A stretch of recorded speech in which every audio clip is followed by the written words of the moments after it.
Fala aí pessoal, sejam bem-vindos novamente. Hoje nós vamos falar sobre o que tem sido a minha arma secreta por muitos anos, que não é mais tão secreta porque eu falo dele o tempo todo, o Joyo Acetone, que é um preamp que imita o estilo de amplificação Vox.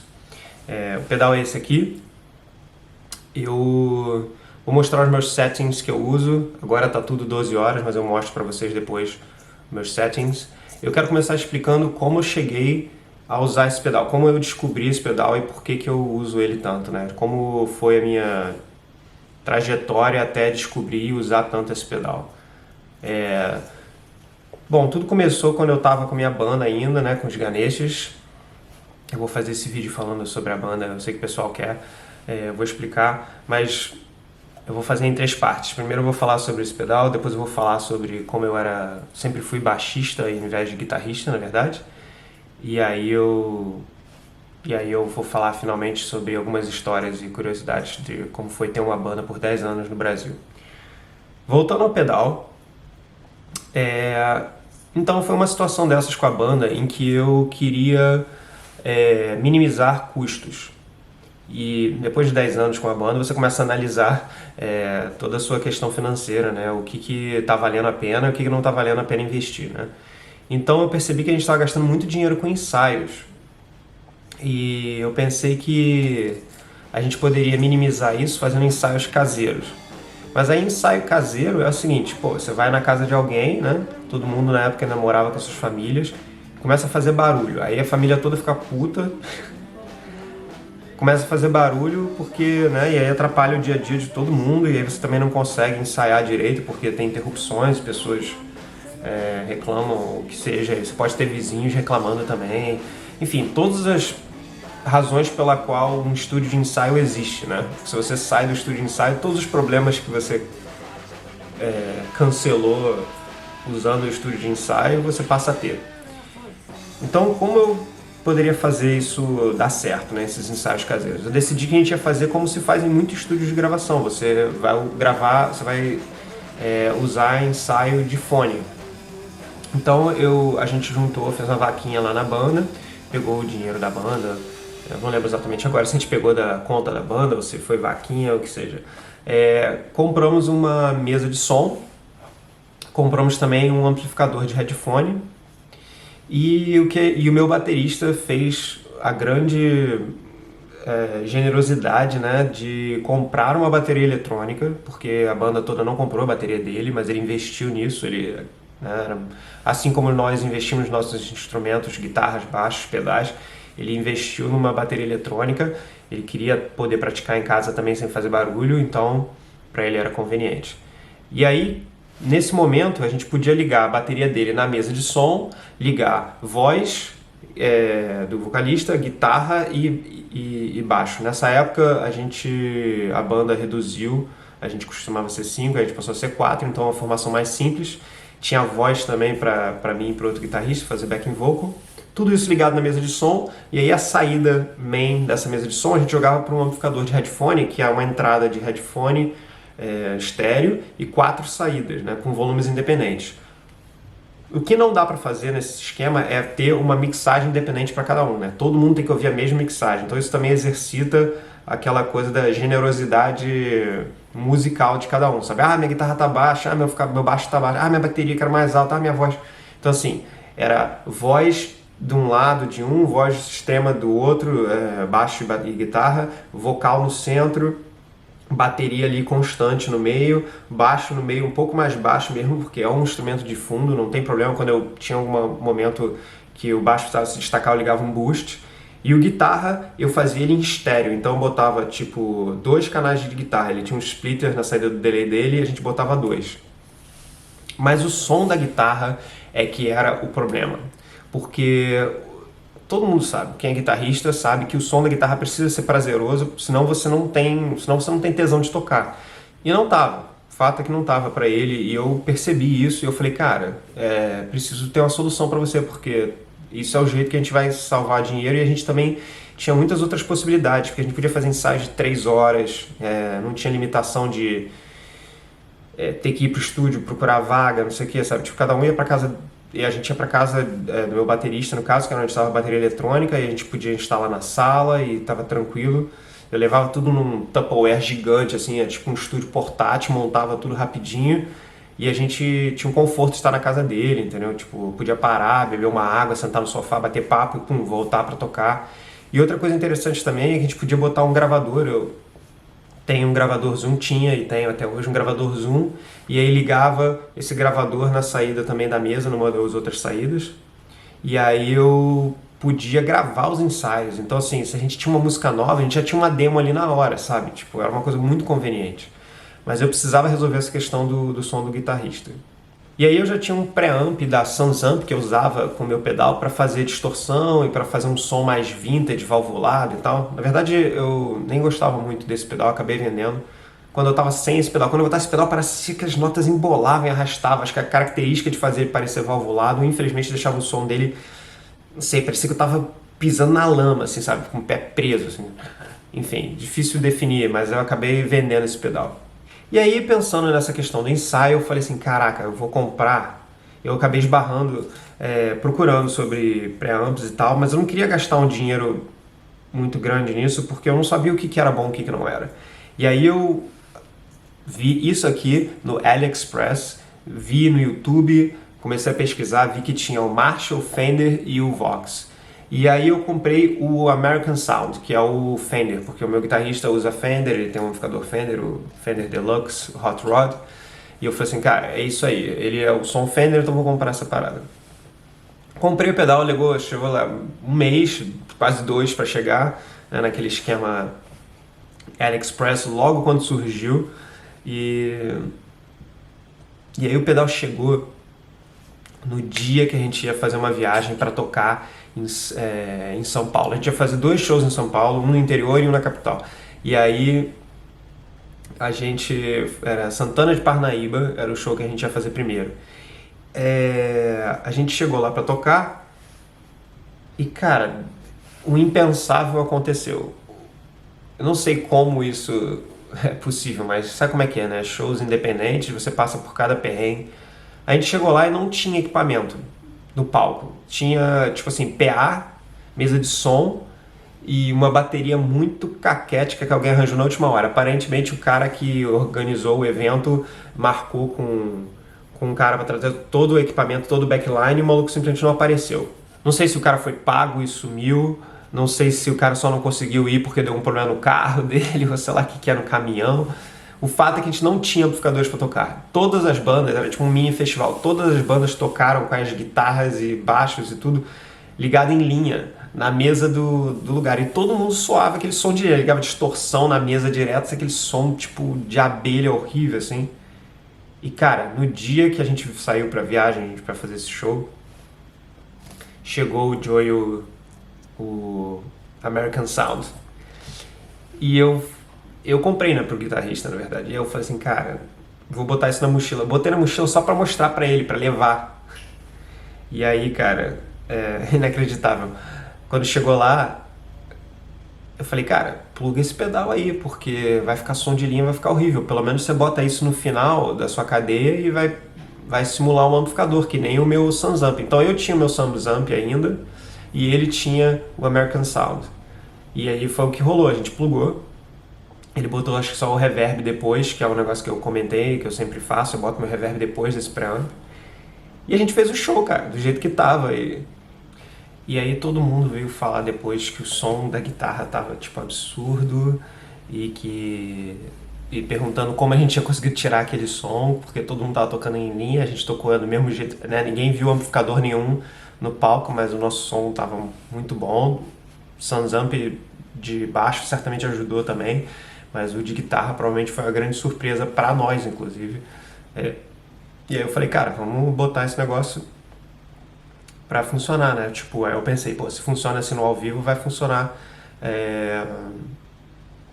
no headphone também.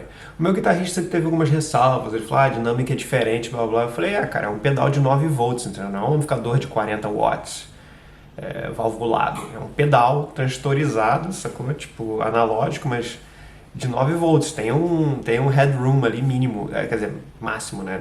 Não dá para ir mais. 9 volts é muito pouco, né? Não dá para ir. Tanto que vários pedais pré-amp vão a 18 volts e coisas assim, justamente para dar um pouco mais de headroom e coisas assim. Mas enfim, detalhes de guitarrista que nunca é bom o suficiente, né? Mas eu fiquei muito surpreso. E quando a gente botou no headphone, resolveu. Porque aí tinha um som de característica de guitarra ali pra ele, pra tocar. E aí, o que eu fiz? Eu comprei pra mim também, depois de ter visto esse American Sound em ação, eu comprei um pra mim. E aí, a questão do porquê eu escolhi o Vox. Tinha um canal de YouTube chamado ProGuitarShop.com, que é uma loja, na verdade. E aí tinha esse canal de YouTube que é o Andy, que todo mundo conhece aí do YouTube, que faz review de pedal de guitarra, super famoso. E aí ele fez review de um pedal chamado Galileo, e que era nada mais do que um preamp de Vox, exatamente, mesma ideia, só que um de, tipo assim, bem caro, assim, de qualidade, né? E, nossa, eu fiquei maluco com aquele som, porque vários ídolos mesmo, né? Radiohead, Beatles, Queen, né? Brian May, todo mundo usa Vox, U2 também, apesar de eu não ser o maior fã de U2, o cara, ele é muito peculiar sobre os timbres dele, ele tira sons de guitarra muito incríveis. It's been on every tour since we became U2, and it's been on every album since the band started making albums. The Vox has been on every single U2 album. Yeah, and every tour, every show. E aí, cara, assim, eu falei, meu irmão, eu preciso de um som de Vox. E na época, eu tava começando a tocar mais guitarra, mas eu tocava baixo o tempo todo, né? Baixo sempre foi o meu instrumento principal. Mas aí eu tava querendo tocar mais guitarra e eu tinha em casa só um amplificador de baixo, que era um Garland Kruger, um cabeçote assim pequeno, e uma caixa que eu mandei fazer com um falante de 15. Ouvi dizer também que o Steve Ray Vaughan usava falante de 15. Mas enfim, com um falante de 15 e uma caixa azul, que era só uma caixa e aquele amplificador. E aí tinha um som de amplificador de baixo muito bom. Mas pra guitarra, quando você liga a guitarra no amplificador de baixo, você está gritando na mesa também, tem aquele som de linha clássico. E eu, queria começar a praticar um pouco mais de guitarra, falei, cara, eu quero um som mais Vox. E aí eu comprei esse pedal para botar no final da minha cadeira e poder usar no amplificador de baixo, sem precisar ter um outro amplificador. Então quando eu tava tocando baixo, eu deixava esse pedal desligado. Quando eu tava tocando guitarra, eu ligava esse pedal. Era a única diferença, entendeu? Às vezes mexia um pouquinho na equalização do amplificador, mas era isso. Eu não precisava ter um amplificador de baixo e um amplificador de guitarra, entende? E isso economizava muito din-din e tempo também, era conveniente, não precisava ficar desplugando pedaleira nem nada, aquela pedaleira servia para tudo. Tanto que eu sempre procurei muitos pedais de baixo que talvez servissem na guitarra também e vice-versa. E aí, cara, quando eu comprei isso aqui, a revelação foi que no baixo ele é bom pra caramba também. Você vai botar mais grave e usar ele. Ele era inclusive muito melhor do que o Sansamp. E pra gravar minhas demos também.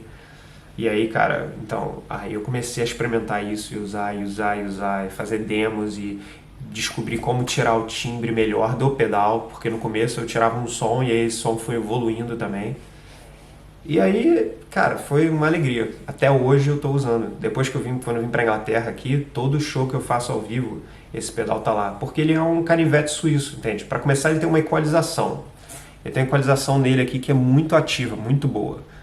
Aí ele tem esse botão que eu até mudei a cor aqui do botão para deixar mais importante, mais visível, que é o range de médio dele, né? Tipo, onde o médio dele tá. Se você coloca aqui é um médio mais scoop, um médio mais magro, você vai aqui vai para as frequências mais graves de médio, e aí deixa o som da guitarra mais gordo. Então ele deixa tudo muito mais versátil, porque uma guitarra magra pode ficar mais gorda e uma guitarra gorda pode ficar mais magra com esse botão aqui.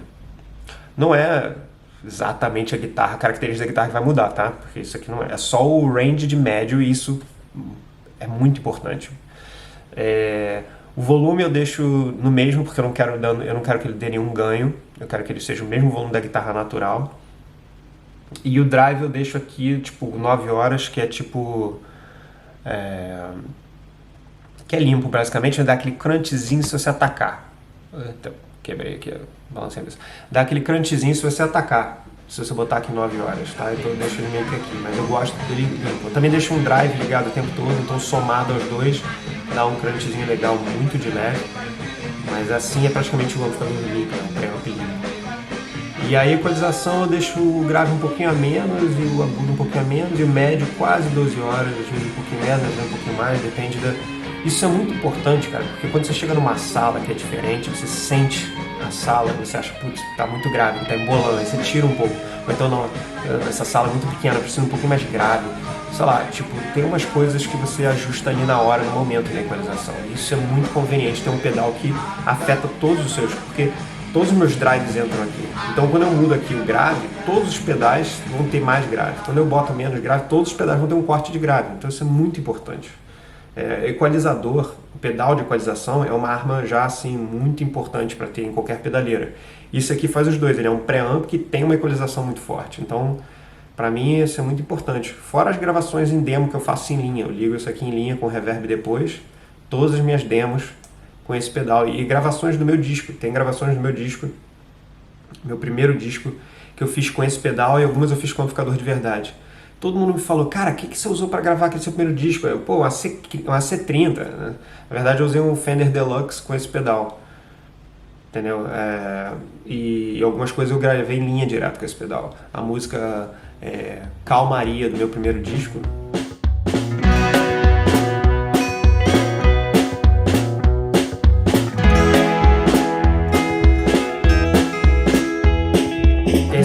o tempo todo, são 3 guitarras e todas as 3 estão ligadas nesse pedal. E todo mundo acha que é um Vox de verdade, entende? Mas enfim, é legal deixar uma ilusãozinha lá. Os amplificadores, não importa o amplificador que eu esteja usando, eu deixo ele clean, o mais limpo possível. Se tiver reverb, bota um tapinha, senão eu deixo, tipo... Porque pode ter qualquer coisa ali, se eu tiver que ligar em linha, esse pedal que vai dar o som, a característica do som. Se eu tiver que ligar num Marshall, beleza, vou deixar ele limpo, mas eu vou usar ainda esse pedal. Por que eu vou usar esse pedal e não usar... Por que você não usa o Marshall direto, Marcelo? Pô, você tá com o Marshall ali, você tá com o Vox AC30, toquei com DeVille, Marshall JM900, Vox AC30, DeVille. Por que você deixa o pedal ligado se você tá tocando esses amplificadores fodas? Por causa da consistência. O meu pedal de drive, o meu pedal de fuzz, eles vão reagir com o Joey. E o amplificador que tiver lá, ele vai só amplificar um som valvulado, maravilhoso, limpo, cristalino, mas as características do som eu quero que se mantenham consistentes em qualquer lugar que eu vá tocar. E essa consistência eu consigo com o Joey, porque ele é o fator que se mantém ali, entende? Os amplificadores vão mudando, o meu fuzz vai reagir diferente a um Vox, um Marshall, um Fender. Mas se eu botar o Joey ali no final, a reação vai ser sempre a mesma.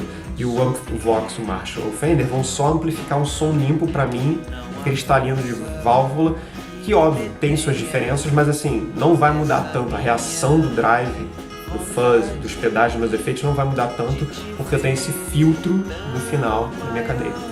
Enfim, é por isso que eu uso o Joyo e... Compre o Joyo! Não, tô brincando. Pra mim funciona, entende? Eu não sou pago pela Joyo, eu não tenho patrocínio. Na verdade, eu só tenho 2 pedais da Joyo. Isso aqui e o meu wah-wah. E eu comprei também o Marshall, versão desse aqui, mas eu deixei no Brasil, que dá um som um pouquinho mais John Frusciante. Então, quando eu queria ter um som mais John Frusciante, eu usava.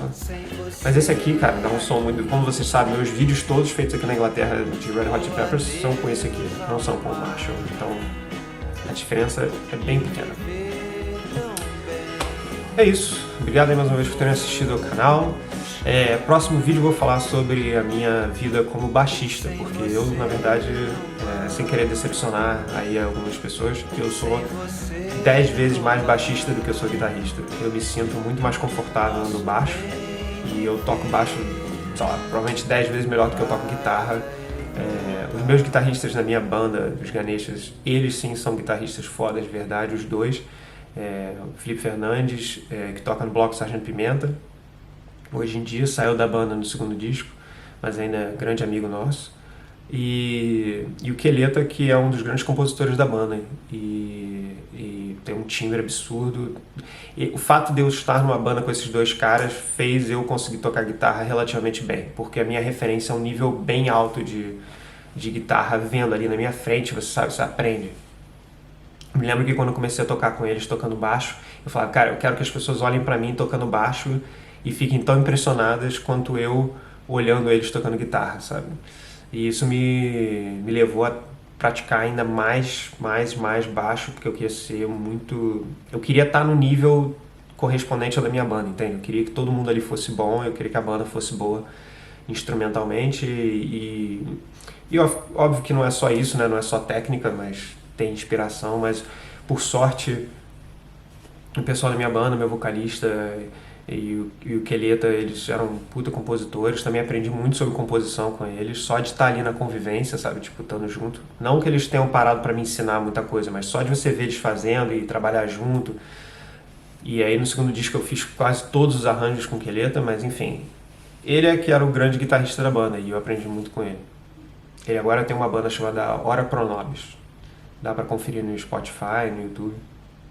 Bem boa a banda deles. Eu, inclusive, produzi muitas das músicas dessa banda dele nova. Eu mixei, masterizei, produzi.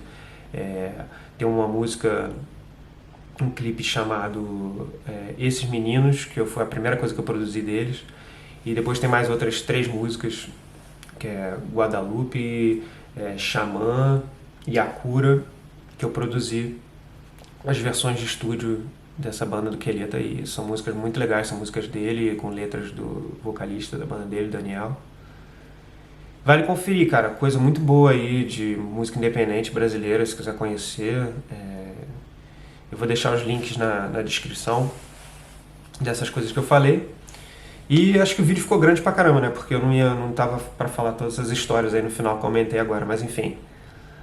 Muito obrigado novamente por terem assistido. Próximo vídeo eu vou falar mais sobre eu sendo baixista e depois eu vou falar um grande resumão aí de 10 anos de Ganeshas, a quem possa interessar, quem perguntou aí, que eu queria saber da minha experiência com banda por 10 anos no Brasil. Esse vídeo vai vir muito em breve, tá? Mas vai ser o terceiro, então primeiro foi esse, primeiro foi esse sobre o Joey, o segundo sobre baixo e o terceiro sobre a banda, porque eu vou criar... porque se eu falasse direto da banda, tem coisas que eu preciso preparar para chegar no universo da banda. Então, próximo vídeo, como eu comecei a tocar baixo, beleza? Grande abraço a todo mundo, paz, até a próxima e valeu!